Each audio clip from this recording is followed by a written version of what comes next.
오늘은 악한 이스라엘을 구원하시는 하나님 마음, 악한 이스라엘을 구원하시는 하나님 마음이란 제목으로 말씀을 상고합니다. 이제 요 48장 말씀이 이 큰 단락이 하나 이렇게 정리되는 이제 결론입니다. 큰 단락이. 그리고 이제 9장부터는 이제 메시아에 초점을 맞추는데 그 절정이 53장까지 가면 하나님이 자신이 고난의 메시아가 되셔서 이스라엘을 위해, 인류를 위해서 대신 희생하고 대신 죄값을 치르고 결국 구원할 것이다. 가장 심오한 이 복음, 이 사랑을 이제 하나 예언하시는데요. 이제 그 앞서서 오늘은 이스라엘이 하도 악한 짓을 해서 웬만하면 버리고도 싶어도 하나님이 버리지 않고 연단해서 구원시켜서 꼭 쓰시겠다는 거예요. 그러니까 그 하나님 마음이 오죽 답답하시고 하나님이 얼마나 마음이 아프신지, 그들이 아주 못 믿을 짠데도 불구하고 여전히 쓰셔야 되는 그 하나님의 아주 큰 마음을 볼 수가 있어요. 이게 이스라엘을 이제 선민으로 쓰셨기 때문에 이스라엘을 계속 이렇게 책망하지만 사실 우리 모든 인류의 마음이 그래요.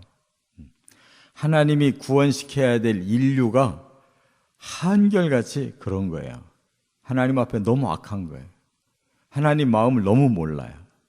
잘난 체만 하고, 그러나 하나님은 그들을 끝까지 품으시고 사랑으로 구원하시겠다는 거예요. 그 오죽하면 자신이 희생 제물이 되셔서 대신 죄를 씻어주고 그냥 믿기만 하면 구원하려고 끌어안으시는 그 하나님 마음이 여기서부터 나타나는 거예요.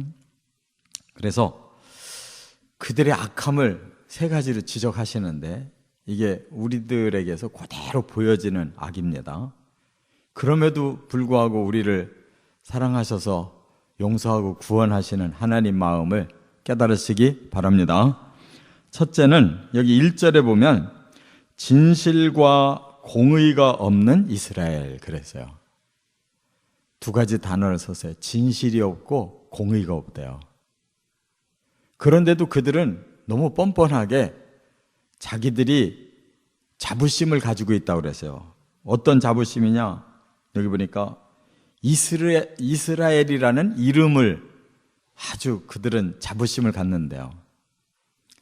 굉장히 이스라엘이라고 하는 이름에 자부심이 있어요. 그럴 수밖에 없잖아요. 그 하나님을 이긴 자라는 뜻이거든요. 그리고 하나님의 백성이라고 하는 이 고유명사인데 거기에 대한 또 자부심은 대단하다는 거예요.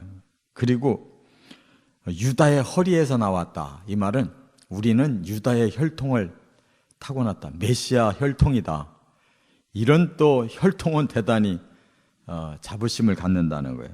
또 여호와의 이름으로 맹세한다. 이 하나님이 높으신 하나님이라는 걸 알고 그래도 자기들은 하나님 이름을 불러가면서 맹세하는 민족이라고 이렇게 또 자부심을 가져요. 그리고 이스라엘의 하나님을 기념한다고 그랬어요. 그러니까 뭔가 겉으로는 아주 그럴듯하고 뭔가 아주 신앙이 좋은 것처럼 모든 건 구색이 갖춰졌어요.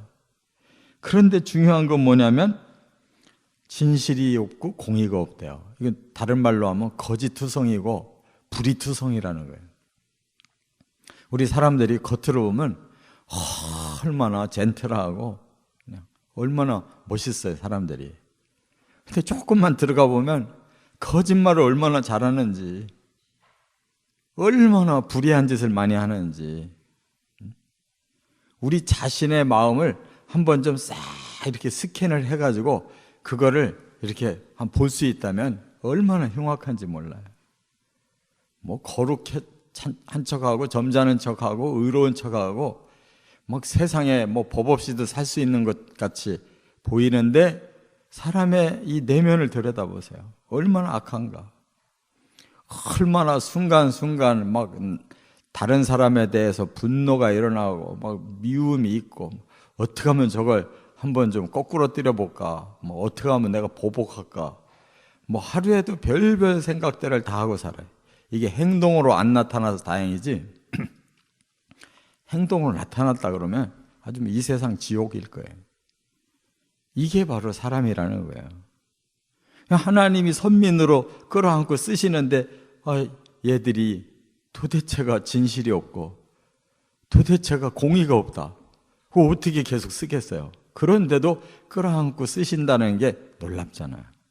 우리 사람이 우리 속에 있는 범죄가 드러난다면 뭐 법에 의해서 얼마나 많이 우리가 벌 받아야 되는지 몰라요. 그런데 감춰져 가지고 살고 있는 거지.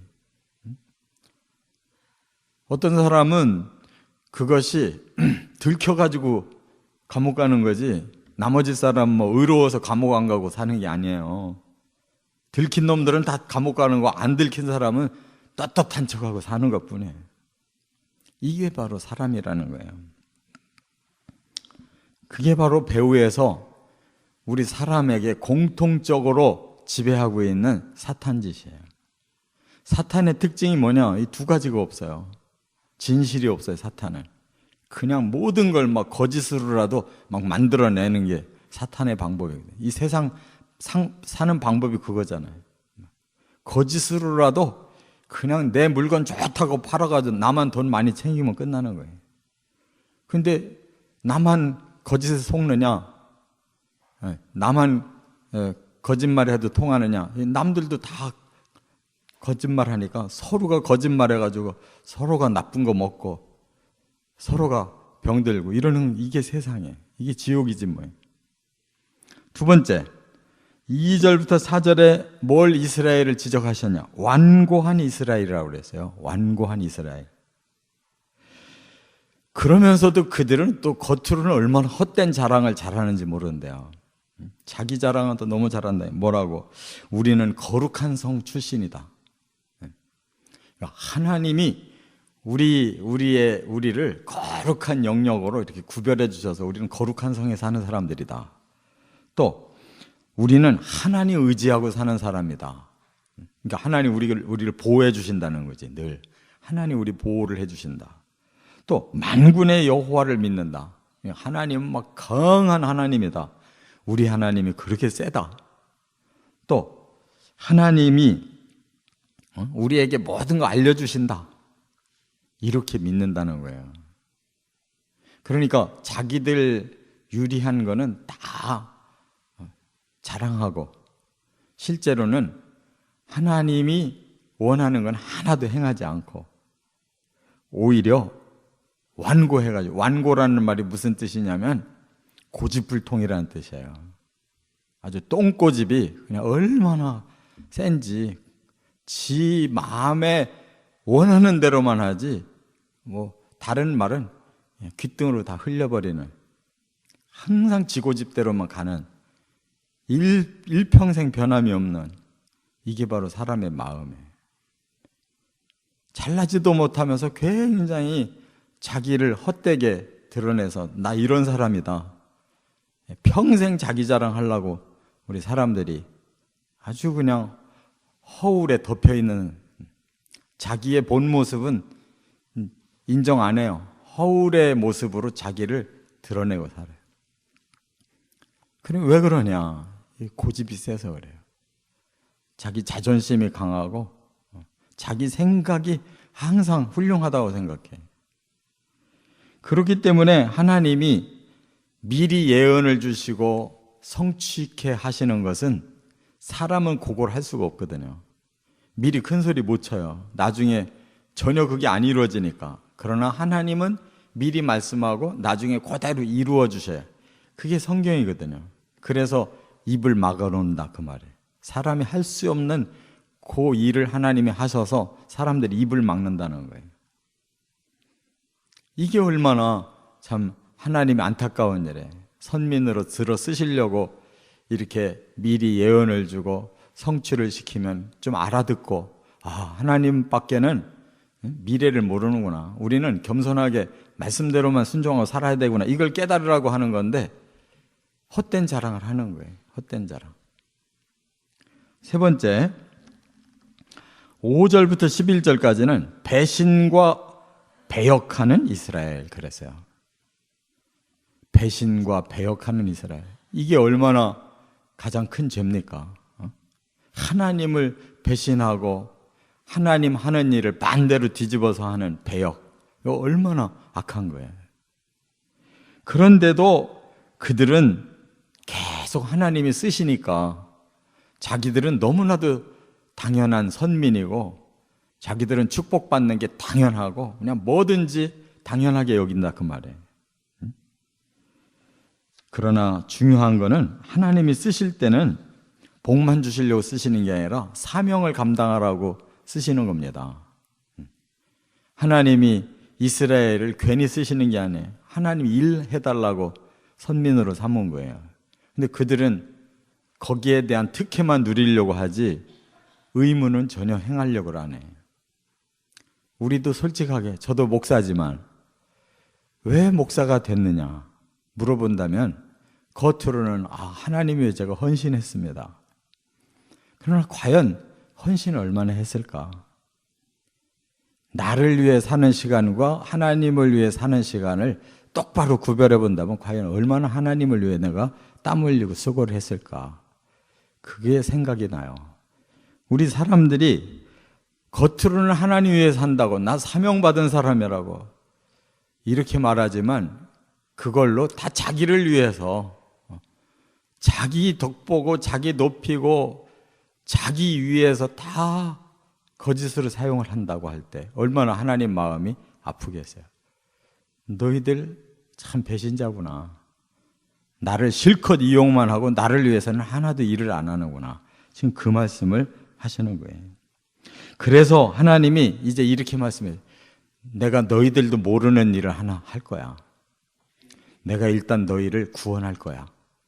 바벨론에게 멸망당해서 너희들 끝장난 줄 아는데 나는 너희들을 버리지 않았어. 앞으로 내가 이제 더 이상은 노하지도 않고 계속 참을 거야. 그리고 이제는 너희들을 연단만 시킬 거야. 그리고 반드시 구원해서 내가 너희를 쓸 거야. 이렇게 지금 말씀하시는 거예요. 정말 그대로 그들이 70년 후에 구원받기 시작하잖아요. 1차, 2차, 3차 포로에서 다 돌아와요. 그동안 하나님이 계속 마음을 달래고 참으신 거예요. 화를 안 내고 그들을 참아주시고 멸절당하지 않게 하시고 연단만 주신 거예요. 고난의 풀무불을 잠깐 겪게 하시고 다시 불러내셨어요. 왜 그랬느냐? 하나님 결론이 이렇게 말씀했어요. 하나님이 나를 위하여 그렇게 해야 되겠다. 왜? 하나님이 거룩하신 계획을 세우셨어요. 내가 창조해낸 인류, 사탄이 그들을 사로잡아서 이렇게 범죄하게 하고 타락하게 하고 망하게 했지만 내가 창조한 내 책임을 내가 지겠다. 내가 언약한 이스라엘에게 내 언약의 책임을 지겠다. 하나님이 몽땅 책임지신다는 거예요. 그래서 그들을 끝내 구원해서 쓰시고 인류를 끝내 구원해서 영원한 하나님의 집으로 내가 불러드리겠다. 하나님 그런 책임을 가지셨어요. 그래서 우리가 지금 살고 있는 거고 용서도 받고 허울 좋게 살아도 하나님이 넘어가 주시는 거예요. 하나님을 위해서라도 하나님을 하셔야 되겠다는 거예요. 우리가 이뻐서가 아닙니다. 그런데도 구원받는 것이 꼭 인심 쓰듯이 우리가 구원받으려고 그래요. 하나님 때문에 우리가 믿어드릴 테니까 하나님 잘하시라고 믿어드리려고 그래요. 믿어드리려고. 참 우리 사람들이 너무 교만하고 완악하고 이렇게 의리가 없어요. 우리가 깨닫고 이러한 마음으로 우리를 구원하시기 위해 바로 메시아를 십자가에 못 박으시는 그 하나님의 마음을 깨닫고 우리가 바로 서고 이제는 하나님을 위해서 살 수 있는 저와 여러분 되시기를 주의 이름으로 축원합니다.